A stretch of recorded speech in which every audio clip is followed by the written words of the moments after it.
So first part of getting my diff housing out and sorting all that is of course to drop off the drive shaft. So I just thought I'd show you guys, if you don't know, these are 1350 universal joints which I'm upgrading to.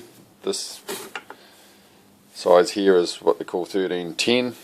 On most Holdens that have had this graft, they will also, it's a bit hard to see, might be easier on the other end. There's this is a different size also on the Holden shaft, which I believe is 2R or something. So these caps are not the same. I'm not sure if this is correct here.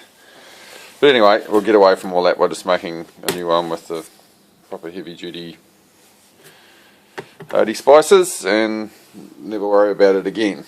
But along this little travel I had quite the vibration in this when I was driving the other day at Winton and quickly found what that is.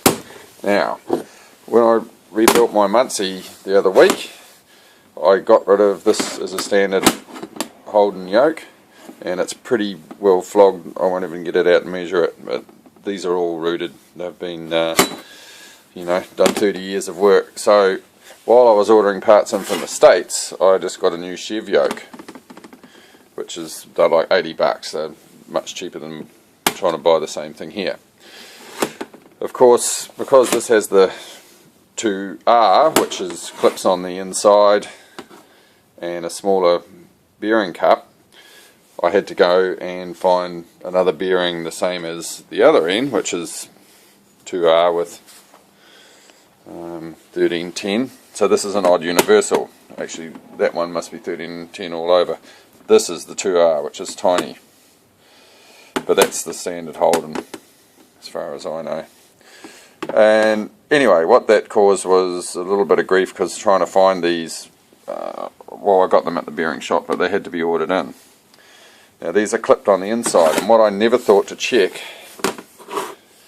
because you just assume these things will be right, is whether or not the distance between the clips and the drive shaft, which would be the same as this distance here, was the correct as the universal before I put it in. So what I've got is it moves. Hang on. Sorry about that, lads. Let's see if you can see this. You'll certainly be able to hear it. So this whole thing was just flopping around in the breeze. So there's nothing wrong with the universal as such, it's just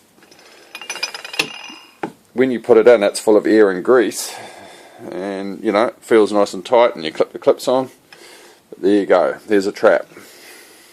So if you are using these, I'd suggest before you assemble your drive shaft, you put these in the vise, put the cups in the vise and pull it up, just nudge it up and measure the distance between the circlips when you've clipped them on and the distance in your drive shaft that they will locate on.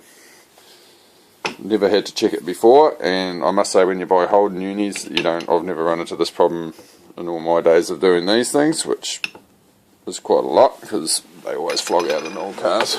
It's an easy wear, cheap fix part. Anyway, that was the cause of my vibration, I would assume, and hopefully we haven't done any damage in the back of the gearbox bearing. There's a little bit of marks on here, but you would expect to see that.